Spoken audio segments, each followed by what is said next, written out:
Yan po, bali galing kami ng Eriga doon sa sa hospital kung saan nandoon si si Badit naka-admit.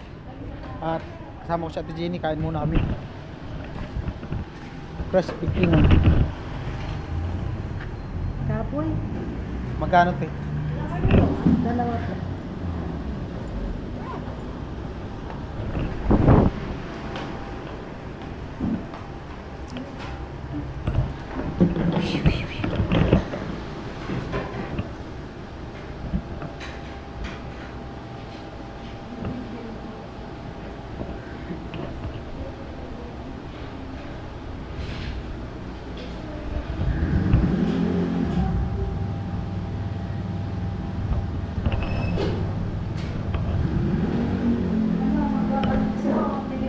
Ha?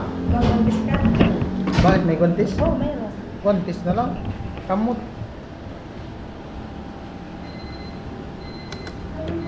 Ito sa akin, pakpak.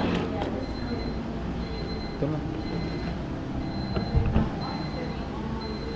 Jenny.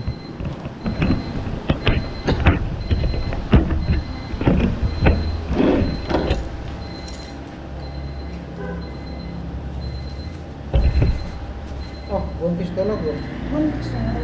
Madami na to.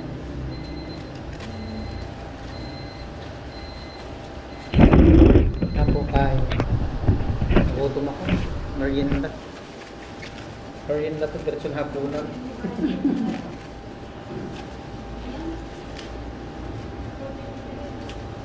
Ah, musik man. Ayun eh. May isa pa. Pwede ata maghugas dyan, may gulpo ata. Saan? May in-upload akong short, yung clip video dun sa hospital. May mga nagtanong kung ano daw nangyari kay Badit.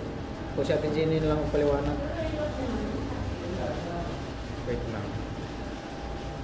Ayun. Muna. Ay, hindi ako maganda. Kaya nga riban. Ito mo, diba? Oh, yan. Ayun, hindi pala against the light. Nakita ko ng kagandahan ko. Bayaran mo na yung jacket ko, di. Piniram ko yung jacket ni Bis, gawa nung mainit. Nagmotor lang kami. Kain po. Na hospital po si Badit, gawa po may bumalik yung hyperacidity na po. Pumas na naman yung niya, acid. Halos po manginig ng katawan niya. Nanginginig na. Naninigas. Tapos naninigas yung mga kamay, pati paa. Yung UTI, no? Tapos na-infection yung ihi, may infection po. UTI. Ayun, Pero baka bukas, okay na yun. okay na. Kain po. Nakita niyo naman yung mga kawasak niyo. Wasak na wasak. Yung guantes, wasak na wasak. Ilan sabaw? Po. Ilan sabaw?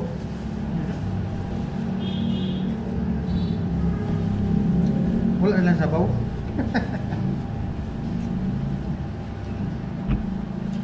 Jenny. Mangan.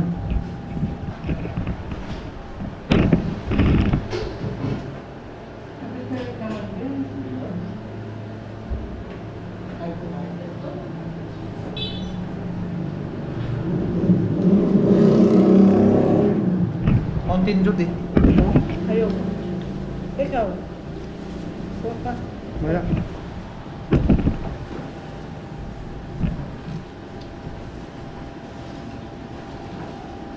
Ninang ko jacket ni Ben. Inagot ang patulak. Tubig na lang sa akin. Ano ko sa akin? Mountain Dew. Wala lang ako. More water lang ako. Kasi po, hindi po ako mahilig sa mga soft drinks. Ang hilig ko lang tubig. Yan po yung nagpapaganda sa akin ng katawan, char. Char lang. Pero totoo po yun, na yung tubig nakakanda ng kutis.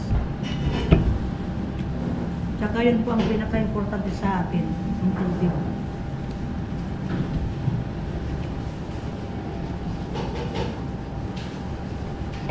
talaga ay. Pero ano, acidic din po ako. Hindi lang kasi ako uminom ng mga ganyang soft drinks. Nag-iwas din po ako. Mahirap na magkasakit.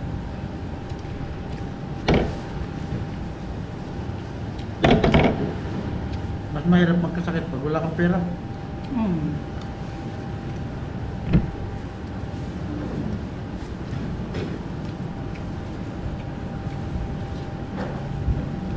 Ayoko magkasakit. Lalo kung wala mag-aalaga sa'yo. Yun na nga.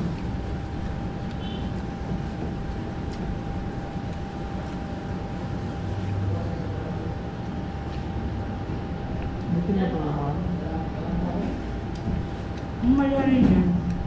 Yung may-ari niyan, nag-ano ko dyan, nag-linis ako ng bahay nila. Ay, ano yung sabi mo? Nung ninang mo? Hindi. Iba. Yung mga ano pala dyan, no? Laklak. Flower shop. Yung taas, anong taas nito? Hmm? Yung taas nito, ano?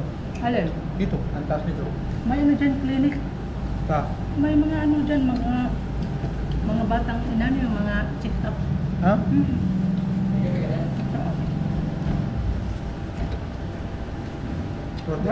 Wala pa akong ligo. 24/7 nga, walang ligo, walang tulog. Kaya may araw dito, no?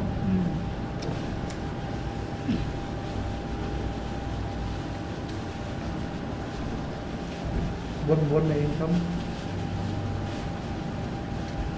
Pero ang ganito, ano naman ito, kontrata. Kaya mas dapat ito buwanan.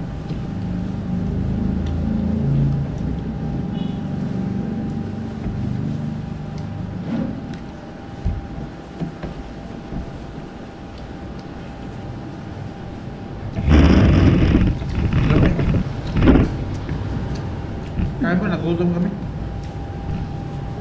Baka kami dito sentro.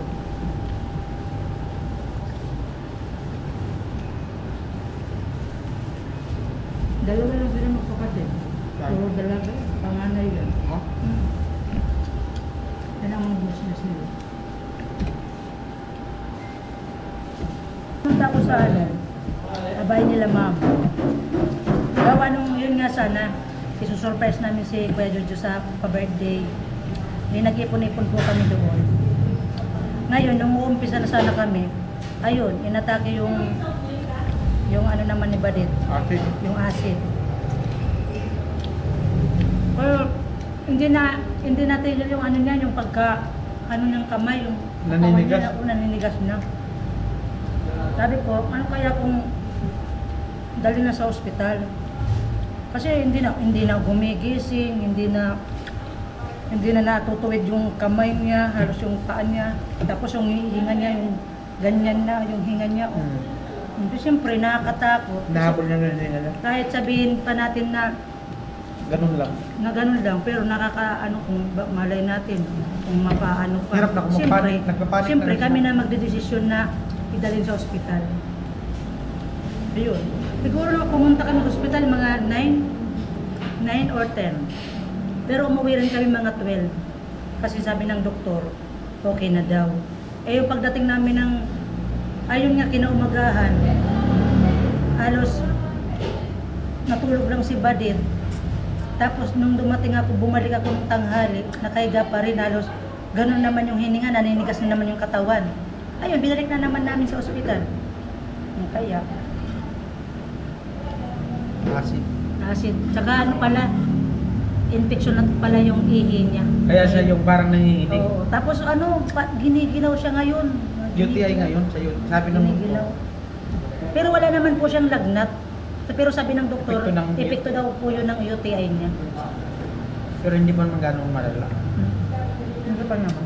Kasi ang malala yung may nanan. Ako may UTI din ako, ano lang, 0.5. Kaya sabi ko nga kay Badit, more water lang. Yun ang maganda. More water lang.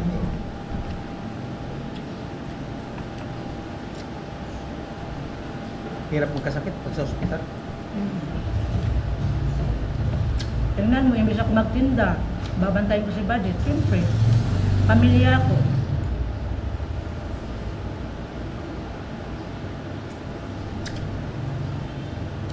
Pinapalaran ko muna yung ititinda ko.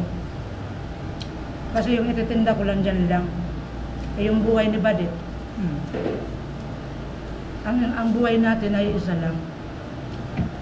Kaya, dapat ang buhay natin. Meron na nabibinta. Nabibili. Meron na. Tapos speaking.